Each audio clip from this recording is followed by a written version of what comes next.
داستان ایمان فروشوں کی قسط نمبر 208۔ ونسن نے صلیبی لڑکی سے کہا، میں نے تمہیں کسی اور کام کے لیے بلایا ہے۔ دونوں پہرے داروں کی طرف اشارہ کر کے اس نے لڑکی سے کہا، ان دونوں کے چہروں کو دیکھو، شاید تمہیں کچھ یاد آ جائے۔ لڑکی نے دونوں کو بڑی غور سے دیکھا، ماتھے پر شکن ڈال کر سوچا، پھر دیکھا اور اس کے ہونٹوں پر مسکراہٹ آ گئی۔ اس نے خلت اور اس کے ساتھی سے پوچھا، تم کس وقت ہوش میں آئے تھے؟ دونوں نے ایک دوسرے کی طرف دیکھا، پھر لڑکی کو دیکھا۔ خلت حاضر دماغ تھا، وہ جان گیا کہ انہیں پہچان لیا گیا ہے۔ وہ بچنے کے طریقے سوچنے لگا۔ یہ اب عقل اور ہوش کا کھیل تھا۔ اس نے بھولا بن کر کہا، میں سمجھ نہیں سکتا کہ پہرے سے ہٹا کر آپ نے ہمارے ساتھ کیوں مذاق شروع کر دیا ہے۔ ہمارے کماندار نے دیکھ لیا تو ہمیں سزا دے گا۔ تم پہرے دار نہیں ہو، ونسن نے کہا۔ تم دونوں کو وہاں کھڑا کرنے کے بجائے بہتر ہے کہ وہاں کوئی بھی کھڑا نہ ہو۔ وہاں تمہاری کوئی ضرورت نہیں۔ اس نے خلت کے کندھے پر ہاتھ رکھ کر کہا، یہاں آ کر اپنا حلیہ ذرا سا تو بدل لیا ہوتا۔ صلاح الدین ایوبی اور علی بن سفیان جاسوسی کے ماہر ہیں، لیکن ہم بھی اناڑی نہیں۔ اپنے آپ کو مصیبت میں نہ ڈالو۔ فوراً بتا دو کہ تم دونوں مصر سے آئے ہوئے جاسوس ہو۔ تمہارے ساتھ میری اور اس لڑکی کی ملاقات پہلے بھی ہو چکی ہے۔ تم مجھے نہیں پہچان سکے کیونکہ میں بگڑے ہوئے حلیے میں تھا۔ میں نے تمہیں پہچان لیا ہے کیونکہ تم آج بھی اسی حلیے میں ہو جس میں 2.5 سال پہلے تھے۔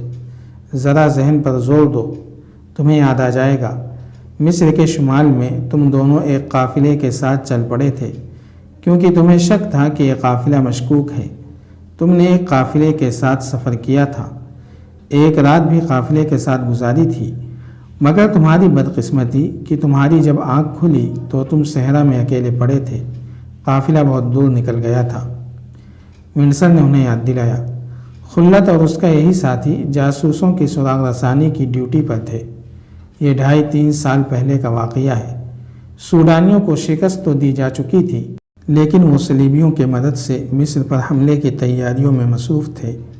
مصر کے اندر صلیبی جاسوس اور تخریب کار سرگرم تھے۔ ان کے سراغ رسانی کے لیے علی بن سفیان کا جاسوسی نظام کام کر رہا تھا۔ سرحدوں پر گشتی دستے بھی تھے۔ مصر کے اپنے جاسوس مسافروں وغیرہ کے بھیس میں سرحدی علاقوں میں گھومتے پھرتے رہتے تھے۔ ایک بار خلت اپنے اس ساتھی کے ساتھ مصر کے شمال میں گشت پر تھا۔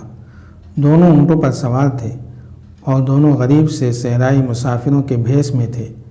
انہیں ایک قافلہ جاتا نظر آیا جس میں بہت سے اونٹ اور چند ایک گھوڑے تھے۔ قافلے والوں میں بوڑھے بھی تھے، جوان بھی تھے، بچے اور عورتیں بھی تھیں۔ خلت اور اس کا ساتھی جاسوس تھے۔ وہ قافلے کو روک کر نہیں دیکھ سکتے تھے۔ انہیں ہدایت یہ تھی کہ آتے جاتے قافلوں کو دیکھیں اور ذرا سا بھی شک ہو تو قریبی سرحدی چوکی کو اطلاع دیں۔ یہ چوکی والوں کا فرض تھا کہ قافلے کو روک کر چھان بین کریں اور سامان کی تلاشی بھی لیں۔ سرحدی دستے فوجی طاقت کے زور پر یہ کام کر سکتے تھے۔ 2 جاسوسوں سے اتنی زیادہ تعداد کا قافلہ نہیں رک سکتا تھا۔ خلت اور اس کے ساتھی نے ہدایات اور ٹریننگ کے مطابق قافلے والوں پر یہ ظاہر کیا کہ وہ مسافر ہیں اور آگے جا رہے ہیں۔ اس زمانے میں یہی طریقہ تھا کہ مسافر اکٹھے چلا کرتے تھے کیونکہ سفر بہت طویل اور لوٹ مار کا خطرہ زیادہ تھا۔ قافلے والوں نے ان کو اپنے ساتھ ملا لیا۔ ان دونوں نے گپ شپ کے انداز سے معلوم کرنا شروع کر دیا کہ یہ قافلہ کہاں سے آیا ہے اور کہاں جا رہا ہے۔ انہیں معلوم تھا کہ اگلی سرحدی چوکی کہاں ہے، مگر انہوں نے دیکھا کہ قافلہ ایسی سمت کو جا رہا تھا جس طرف کوئی چوکی نہیں تھی۔ وہ علاقہ ہی ایسا تھا کہ گشتی پہرے اور چوکی سے بچ کر نکلا جا سکتا تھا۔ اونٹوں پر جو سامان لدا ہوا تھا وہ بھی مشکوک سا معلوم ہوتا تھا۔ پتہ نہیں چلتا تھا کہ ان بڑے بڑے مٹکوں اور لپٹے ہوئے خیموں وغیرہ میں کیا ہے۔ بہرحال سامان معمولی نہیں تھا۔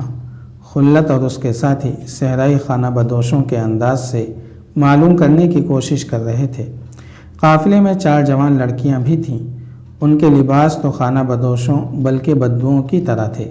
ان کے بالوں کا انداز بھی بتاتا تھا کہ تہذیب و تمدن سے دور رہنے والی لڑکیاں ہیں۔ لیکن ان کے چہروں اور آنکھوں کے رنگ اور خد و خال کی دلکشی بتا رہی تھی کہ معاملہ کچھ اور ہے اور یہ بہروپ ہے۔ قافلے میں ایک بوڑھا آدمی تھا، اس کا رنگ گورا تھا اور چہرے پر جھریاں، مگر اس کے دانت بتاتے تھے کہ اس کی عمر اتنی زیادہ نہیں جتنی چہرہ بتا رہا تھا۔ اس بوڑھے نے خلت اور اس کے ساتھی کو اپنے ساتھ کر لیا اور بڑے پیارے انداز سے ان سے پوچھنے لگا کہ وہ کہاں سے آئے ہیں اور کہاں جا رہے ہیں۔ خلت اپنے متعلق غلط باتیں بتاتا رہا اور اس سے معلوم کرنے کی کوشش کرتا رہا کہ قافلہ کہاں سے آیا ہے اور کہاں جا رہا ہے اور سامان کیا ہے۔ وہ بوڑھا اتنی اچھی باتیں کرتا تھا کہ خلت اور اس کا ساتھی اس کی باتوں میں الجھ گئے۔ چلتے چلتے شام ہو گئی، پھر رات گہری ہو گئی اور قافلہ چلتا رہا۔ خلت نے قافلے کا رخ بدلنے کے لیے بوڑھے سے کہا کہ فلاں طرف سے چلیں تو منزل قریب آ جائے گی۔ اس کا مقصد تھا کہ قافلے کو چوکی کے قریب سے گزارا جائے۔ صاف پتہ چل رہا تھا کہ قافلہ چوکی سے بچنے کی کوشش میں ہے۔ شکوک پختہ ہوتے گئے، کچھ اور آگے گئے تو پڑاؤ کرنے کے لیے نہایت موزوں جگہ آ گئی۔ قافلہ رک گیا اور پڑاؤ کر لیا گیا۔ خلت اور اس کا ساتھی ذرا الگ ہٹ کر بیٹھے اور سوچنے لگے کہ سب سو جائیں تو سامان کی تلاشی لیں یا ان دونوں میں سے ایک خاموشی سے نکل جائے اور کسی قریبی سرحدی چوکی کو اطلاع کر دے تاکہ قافلے پر چھاپا مارا جائے۔ مگر خطرہ یہ تھا کہ قافلے والوں کو شک ہو جائے گا اور وہ پیچھے رہنے والے اکیلے جاسوس کو قتل کر کے یا اغوا کر کے تیز رفتاری سے غائب ہو جائیں گے۔ انہوں نے سونے کی نہیں بلکہ جاگتے رہنے کی کوشش کی۔ قافلے والے کھا پی کر سو گئے۔ اتنے میں دو لڑکیاں جو قافلے کے ساتھ تھیں اس طرح ان کے پاس آئیں جیسے چوری چھپے آئی ہوں۔ وہ اس علاقے کی صحرائی زبان بول رہی تھیں۔ انہوں نے خلت اور اس کے ساتھی سے کہا کہ اگر وہ انہیں راز کی ایک بات بتائیں تو کیا وہ ان کی مدد کریں گے؟ راز ایک ایسا لفظ تھا جس نے صلاح الدین ایوبی کے ان دونوں جاسوسوں کو چونکا دیا۔ وہ راز حاصل کرنے کے لیے ہی ارے گزاروں میں مارے مارے پھر رہے تھے اور اس قافلے کے ساتھ وہ راز کی خاطر ہی چلے تھے۔ انہوں نے بتایا کہ یہ قافلہ بردہ فروشوں کا ہے اور یہ چاروں لڑکیاں اغوا کر کے لائی جا رہی ہیں۔ انہیں معلوم نہیں تھا کہ انہیں کہاں لے جایا جا رہا ہے۔ لڑکیوں نے بتایا کہ وہ مسلمان ہیں اور ان لوگوں سے آزاد ہونا چاہتی ہیں۔ باتوں باتوں میں ایک لڑکی خلت کو الگ لے گئی۔ لڑکی کی باتوں میں سادگی بھی تھی اور جاذبیت بھی۔ اس نے خلت سے کہا کہ وہ اگر اسے اپنے ساتھ لے جائے تو اس کے ساتھ شادی کر لے گی اور ساری عمر اس کی وفادار رہے گی۔ اس نے کچھ ایسی باتیں بھی کی جیسے وہ خلت کو دل دے بیٹھی ہو۔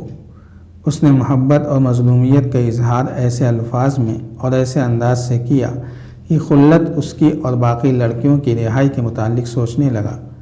دوسری لڑکی خلت کے ساتھی کے ساتھ الگ بیٹھی تھی اور وہ بھی اس قسم کی باتیں کر رہی تھی۔ کسی عورت کا محض عورت ہونا اس کی قوت ہوتی ہے، اور جب عورت خوبصورت اور جوان ہو اور وہ مظلوم بھی ہو تو مرد پگھل جاتے ہیں۔ یہ کیفیت ان دونوں مردوں کی ہو گئی۔ دونوں میں جوانی کا جوش تھا، ان میں غیرت بھی تھی اور اپنی فوج کا یہ اصول بھی کہ عورت کی پاسبانی کرنی ہے، خواہ وہ اپنی ہو خواہ کسی اور کی۔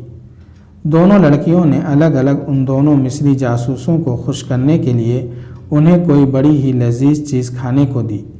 ایک لڑکی دبے پاؤں گئی اور چھوٹا سا ایک مشکیزہ اٹھا لی۔ اس میں سے اس نے دونوں کو کچھ پلایا جو کوئی شربت تھا۔ اس کا ذائقہ اتنا اچھا تھا کہ دونوں خاصا زیادہ پی گئے۔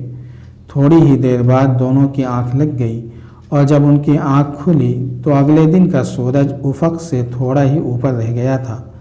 وہ ساری رات اور سارا دن سوئے رہے۔ ریگزار کی جھلسا دینے والی تپش بھی انہیں نہیں جگا سکی تھی۔ وہ ہڑبڑا کر اٹھے۔ وہاں قافلہ بھی نہیں تھا اور ان دونوں کے اونٹ بھی نہیں تھے اور وہ اس جگہ بھی نہیں تھے جہاں انہوں نے رات پڑاؤ کیا تھا۔ یہ کوئی اور جگہ تھی۔ ارد گرد مٹی اور ریت کے ٹیلے تھے۔ دونوں دوڑتے ہوئے ایک بلند ٹیلے پر چڑھے۔ ادھر ادھر دیکھا۔ انہیں ٹیلوں کی چوٹیوں اور ان سے دور صحرا کی ریت کے سوا کچھ بھی نظر نہیں آ رہا تھا۔ جاری ہے۔ اگر آپ کو یہ قسطوار سلسلہ پسند آ رہا ہے تو لائک، شیئر اور کمنٹ کے ذریعے ہماری حوصلہ افزائی کریں۔ جزاک اللہ خیرا۔